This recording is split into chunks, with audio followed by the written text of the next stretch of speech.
भट्टी साहब ये बताइएगा, क्या रियासत ने भी अब सख्ती का फैसला कर लिया है? और फिर ऑफ कोर्स हमारे बुनियादी सवाल पर आपकी राय कि होना क्या चाहिए? मैडम शेख, सवाल पे आने से पहले ये बताता चलूं कि जब गुज़श्ता रोज़ मैं ये आपको शेर सुना रहा था कि मुर्शद क्या कहूँ, मुर्शद हाथ कर गया, मुर्शद क्या कहूँ, मुर्शद पतली गली से निकल गया। और जब गुज़श्ता रोज़ आप बड़े मुदब्बराना और तफक्कुराना, और जैसा कि आप हैं मुदब्बर और तफक्कुराना, तो आप मरियम वट्टू का बयान सामने रख कर मुझे चारों तरफ से एज़ यूजुअल घेर रही थी और पूछ रही थी कि भट्टी साहब क्या वाकई अली अमीन गंडापुर ने बुशरा बीबी को हब्से बेजा में रखा हुआ है?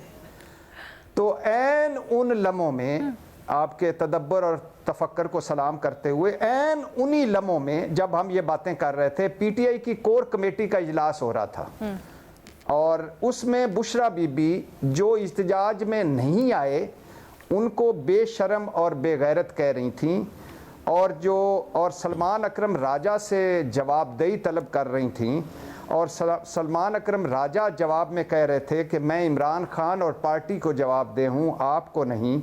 और फिर उसके बाद हामिद रज़ा और सलमान अकरम राजा का इस्तीफ़ा और बाकी जो बातें आईं और अब उनको डैमेज कंट्रोल किया जा रहा है। और एक आध ने तो ये भी कहा कि हम तो चलो नहीं आए किसी वजह से या मजबूरी की वजह से या सख्ती की वजह से या हमारी कोई और ड्यूटियां लगाई हुई थी इमरान खान साहब ने, तो लेकिन आप जो पहुंच गए थे आपने क्या किया, आप और अली अमीन गंडापुर ने, तो उस पर काफ़ी तलखी हुई। और दूसरी बात मैडम शेख, सवाल पे आने से पहले कि सानिया डी चौक पर अब हुकूमत को सच बोल देना चाहिए और सानिया डी चौक पर पाकिस्तान तहरीक इंसाफ को भी प्रोपेगंडा नहीं करना चाहिए। ये जो है ना कि सैकड़ों लोग गोलियों से जान से गए, ये गलत है, ये ऐसा ना करें। और ये जो है कि गोलियां चली ही नहीं हुकूमत की तरफ से और ना कोई जान से गया है ना कोई ज़ख्मी हुआ है, ये भी गलत है। ये झूठ जो हैं दोनों तरफ से गले पड़ जाएंगे। गार्डियन की स्टोरी आ चुकी है जिसमें वो सैकड़ों ज़ख्मी और 17 जान से गए। बीबीसी ने पिम्स और पोली क्लिनिक के हवाले से जो बात की है और वो जो हैं कि 4 या 5 जान से गए और सैकड़ों ज़ख्मी हुए और कई लोगों के जनाजे भी पढ़ाए जा चुके हैं। तो लिहाजा अब झूठ ना बोला जाए और इससे सबक सीखा जाए। अब आ जाइए मैडम शेख शहबाज शरीफ साहब पर। शहबाज शरीफ साहब, अकल को हाथ मारें। आप वज़ीर आज़म की कुर्सी पर बैठ कर जो गुफ्तगू कर रहे थे और जो लाइव चल रही थी, क्या आपको ये ज़ेब देती है? आप अल्लाह का शुक्र अदा करें और शुक्र अदा करें गंडापुर और बुशरा बीबी का जो भाग गए और एक बड़ा हादसा होते होते बच गया। ये इस मुल्क के लिए कोई एक नेक शगुन था, कोई दुआ लग गई या कोई अच्छा कर्म था जो हो गया, अल्लाह ने कर्म किया और बुशरा और अली गंडापुर भाग गए और एक बड़ा हादसा होते होते बच गया। बजाय इससे आप सबक सीखें। आप क्या कह रहे हैं? आप कह रहे हैं कि हमने उनके मैंडेट पर तो कब्ज़ा कर लिया है, हमने उनकी मखसूस नशिस्तें तो उनको वापस नहीं की, हमने उनको सियासी स्पेस नहीं देनी, हमने जाली और झूठे मुकदमे भी बनाने हैं। लेकिन इसके साथ साथ अब इस्लामाबाद में आपकी मोहर चलेगी कि आपका जो है जिस पे आप मोहर लगाएंगे वो कैपिटल में आ सकेगा, जिस पे नहीं लगाएंगे वो नहीं आ सकेगा। और जलसा जुलूस इस्तिजाज जुर्म हो चुका है, बल्कि ये फितना दहशतगर्दी और तखरीबकारी हो चुकी है।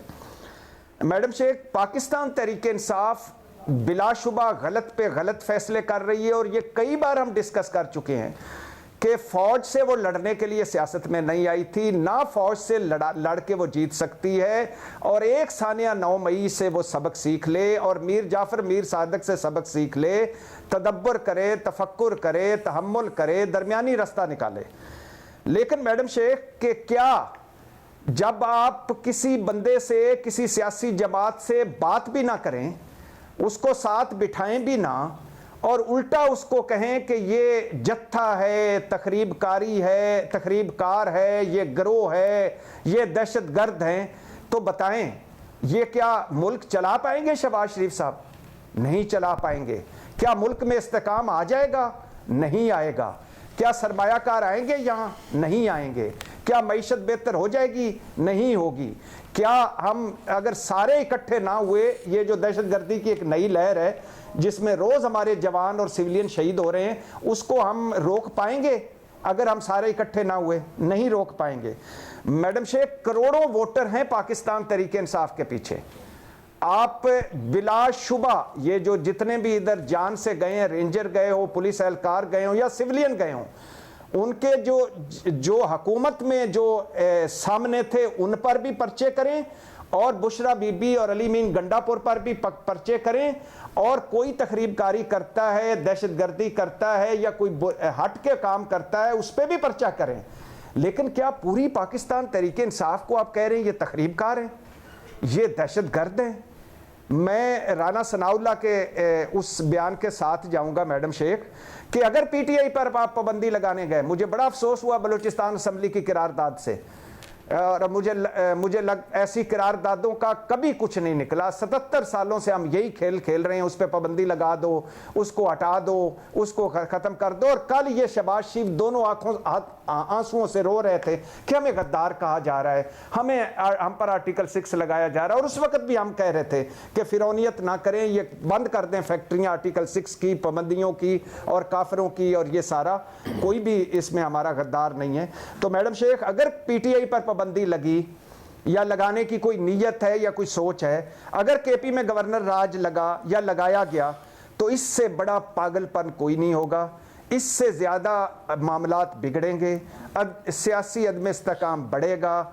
और ये जो आज आपने जो कुछ भी करके रियासती या हुकूमती या हुकूमत की रिट मनवाई है, अब इसके बाद जब होते हैं ना, आप लुडियाँ डाल रहे होते हैं, भंगड़े डाल रहे होते हैं, फतह के जश्न मना रहे होते हैं, तो उसमें अगर अकल ना आए, फहम ना आए, तदब्बर ना आए, तो बात बिगड़ती है। तो अभी भी वक्त है, बातचीत, मुज़ाकरात, और मैं एजाज़ की बात से एग्री करता हूँ, सारे स्टेक होल्डर्स जब तक नहीं बैठेंगे, जब तक, मैं फिर कह रहा हूं, बुनियादी मसले हम हल नहीं करेंगे। 9 मई का मसला है, इलेक्शन धांधली का मसला है, सियासी स्पेस का मसला है, तो जब तक हम वो हल नहीं करेंगे हम आगे नहीं बढ़ेंगे। हाँ, मैं एजाज की इस बात से एग्री नहीं करता कि सारे खराबियों की जिम्मेदार इमरान खान है, नहीं, सारी खराबियों की जिम्मेदार इमरान खान का बड़ा हाथ होगा। इमरान खान सही कह रहे हैं कि वो सारी नहीं कहा, तो एक बड़ा हिस्सा, मैंने सारी कहा, तो सारी खराबियों का जिम्मेदार जो भी है हम सबको पता है। तो इसलिए मैं कह रहा हूं कि अभी भी वक्त है। पाकिस्तान तो हम सारों का है ना, और ये कोई अच्छा लगेगा कि आप जिसका आप सियासी मैदान में मुकाबला नहीं कर सकते उस पर पाबंदी लगा दें। एक्स है, एक्स जी बड़ा दहशतगर्द है, ट्विटर, पाबंदी लगा दें। और जी ये सोशल मीडिया जो कंट्रोल में नहीं आ रहा, पाबंदी लगा दें। और ये जो जमात है ये हमसे जीत जाती है, पाबंदी लगा दें। यानी आप कितनी पाबंदियां और लगाएंगे, कितने आइस के नशे डालेंगे और साफियों पर, कितने हम ताकत के नशे में बाकी को नशेई बनाएंगे? ना करें इस तरह। ये मुल्क आपका भी है, मेरा भी है, हम सब का है। खुदा के लिए बातचीत, मुज़ाकरात, यही इस मुल्क के लिए भी अच्छा है, मईशत के लिए भी, दहशतगर्दी के लिए भी, कौम के लिए भी। और आप गली मोहल्लों में जाएं, खुदा की कसम उठा के कह रहा हूं, किसी जमात की बात नहीं कर रहा, गली मोहल्लों में जाएं, मसाइल ही और हैं, बहसें ही और हो रही हैं, चीज़ें ही और हो रही हैं। और जो हम छुपाते हैं, हम नहीं कह पाते, जो हम बात नहीं कर सकते, वो गली मोहल्लों में हो रही हैं। तो ये सारे हम सब एक हैं। मजीद वज़ीर आज़म साहब, अल्लाह के नाम पे, आपका तो काम था कि दरमियान में आप कोई रास्ता निकालते, आप कहते कि मैं वज़ीर आज़म हूँ, अल्लाह ने मुझे एक जैसे भी मौका दिया है, तो मैं अब इसमें से कोई रास्ता निकालूंगा। और मुझे एक आखिरी बात, दुख तकलीफ हो रही है कि जब बजट सेशन होता है तो नवाज शरीफ छुट्टी ले के चले जाते हैं, जब मुल्क जल रहा होता है तो बजरिया हेलीकॉप्टर मरी चले जाते हैं। मैं क्या करूँ अब? यानी आप कोई रह ही नहीं गया जो सारों को बिठा सके और मामलात आगे बढ़ा सके। अच्छा, इससे पहले मैं आपसे सवाल करूं, 3-4 सवाल हैं। ये बता दूं, आपने अभी केसेस वगैरह का जिक्र किया, अपडेट ये आई है कि वज़ीर आज़म ने एक टास्क फोर्स बना दी है मोहसिन नकवी साहब की सरबराही में, जो 24 नवंबर के बाद सारे के सारे वाक़यात हुए, उसका जायज़ा लेंगे और उसमें जो अपेरेंटली मुंतशिर अनासिर हैं या इंतशार फैलाने वाले लोग हैं उनकी निशानदही करेंगे।